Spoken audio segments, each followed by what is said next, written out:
Carried, thank you. The treasurer's report, Lyle, you want to go through that for us? It's been handed out, but there are copies on the table if you don't have it, but it is $12,057. Thank you very much. And thank you, Greg. And a second by Hope. Any discussion? I'll add only, I just taking a real quick look here. Capacities, not just in the practice, and serve the profession.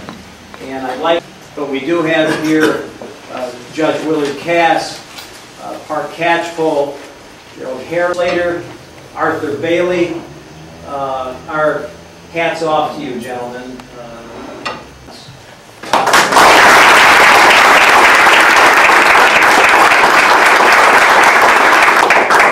I'll ask Dale Robbins to... We would like, on behalf of the Jamestown Bar Association, to present you with autographed copies of the real only biography of Robert H. Jackson. Well, that's exactly what you're going to have to do, Richard. Thank you very much. Thank you. Thank you. Dedication of the Robert H. Jackson Center. And whereas Mr. Chief Justice Rehnquist served as the law clerk to Justice Jackson during the 1951 and 52 terms of the Supreme Court of the United States, and whereas the Jamestown Bar Association has Robert H. Jackson's home bar for 20 years, where he served both as a member and as the president of the association, and whereas it is appropriate to honor both mentor and protege, and to recognize their respective contributions to American jurisprudence on the occasion of the dedication of the Robert H. Jackson Center for Justice, be it resolved that by unanimous acclamation of the membership of the association, honorary membership to this association is hereby bestowed upon Mr. Chief Justice William H. Rehnquist on this 15th day of May 2003. On motion and second. Thank you, Arthur.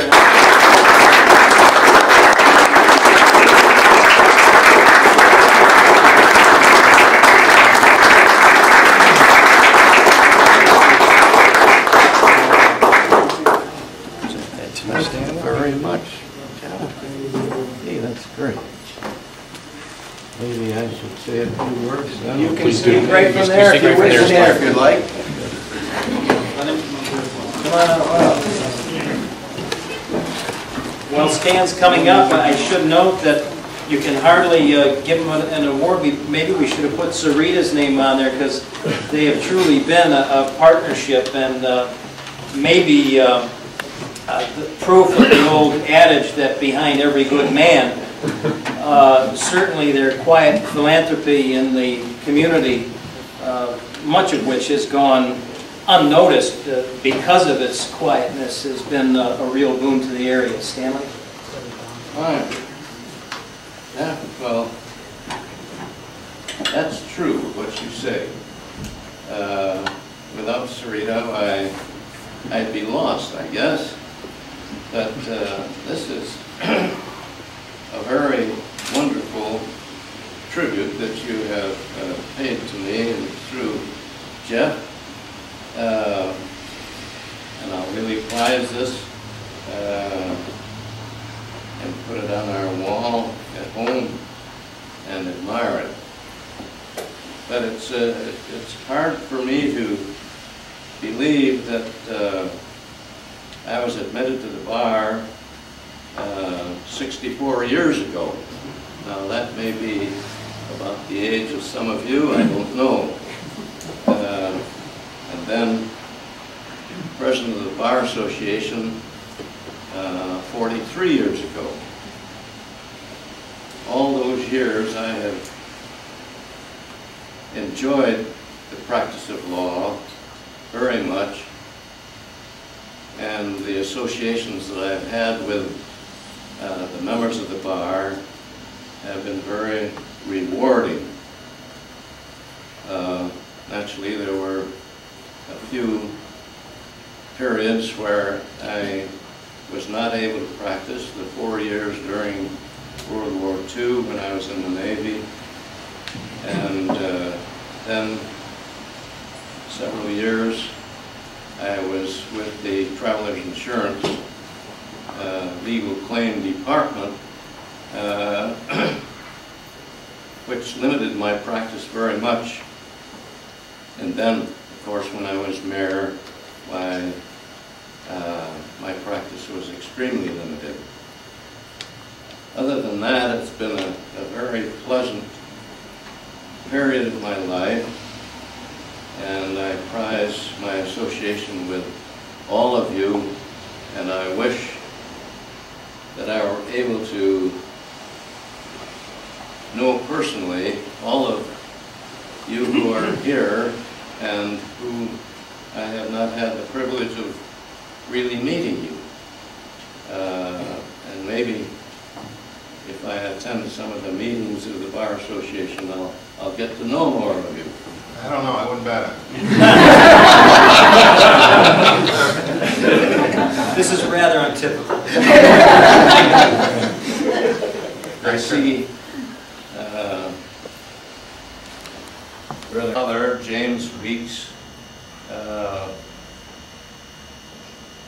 was in Albany Law School in the 1880s. Incidentally, he was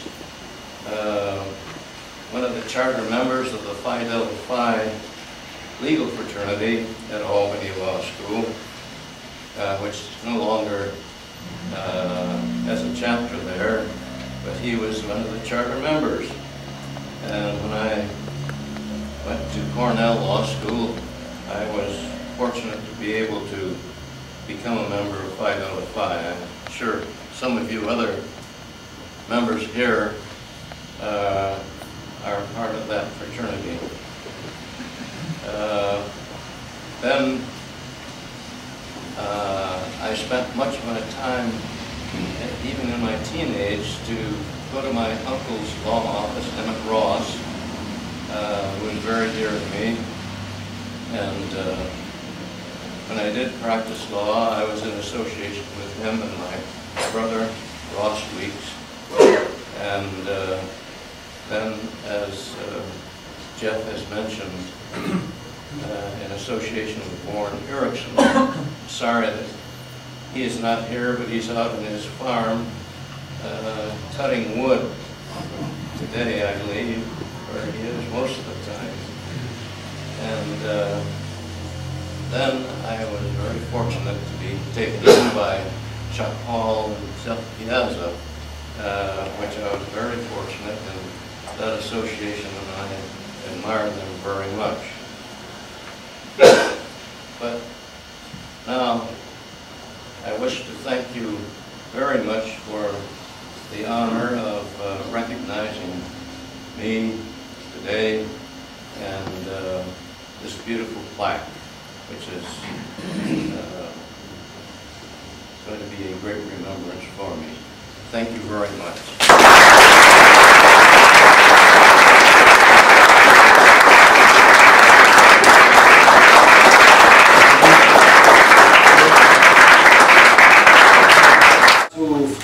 Wanted to have a closer relationship with the Jackson Center on behalf of the Bar Association itself as an entity.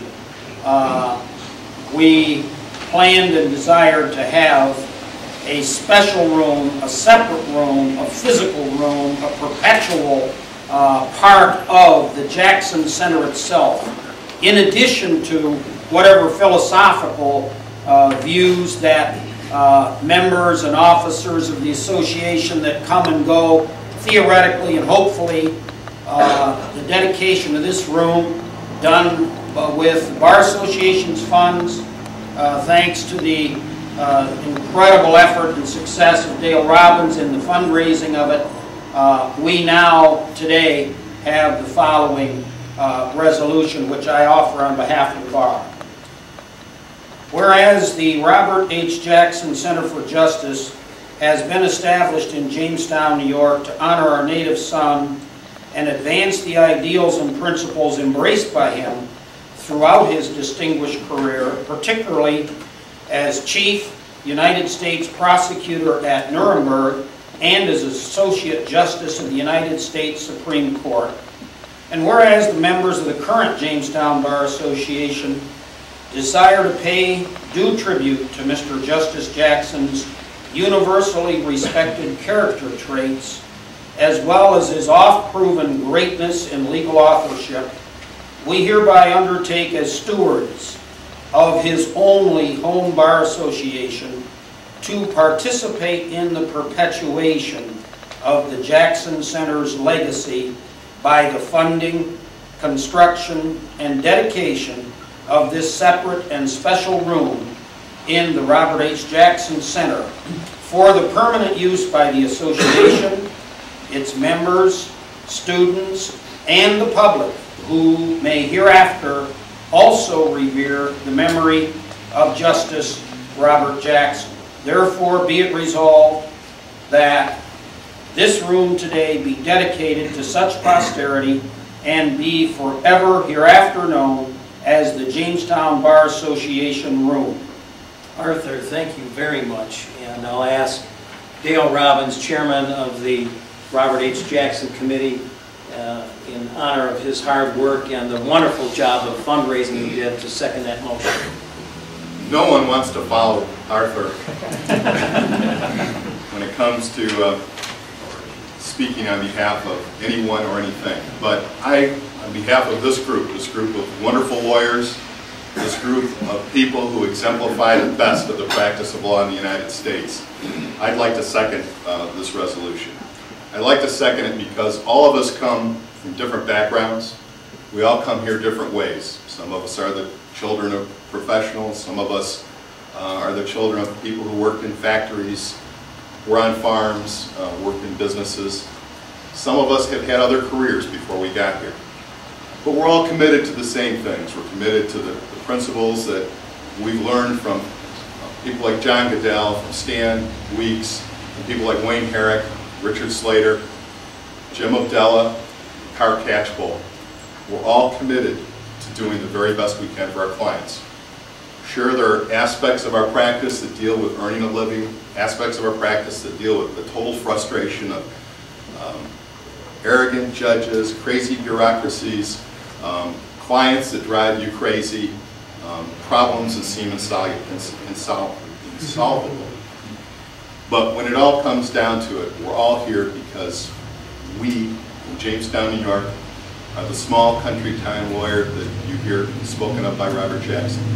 We dedicate ourselves to the fortunes and misfortunes of our clients, whether they're criminals, whether they're people in trouble financially, whether they're suffering from domestic disturbances, or whether we're trying to make sure that their assets are available for them and their families. This room exemplifies our commitment to that purpose, the bringing of all of us together for that purpose, and it goes one step further. It shows that we are going to follow in the steps of Robert Jackson and in the steps of people like John Goodell, Car Catchpole, Stan Weeks, Wayne Herrick, Judge Cass, Richard Slater, and Jim Abdella, because they've been our example. We all know we've learned far more from them and from each other than we ever learned in law school.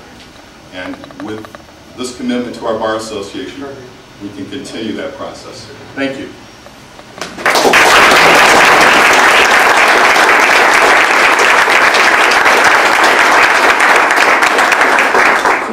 I'm sure Arthur would like to add his own words to that, but gentlemen, Arthur and Dale, thank you both.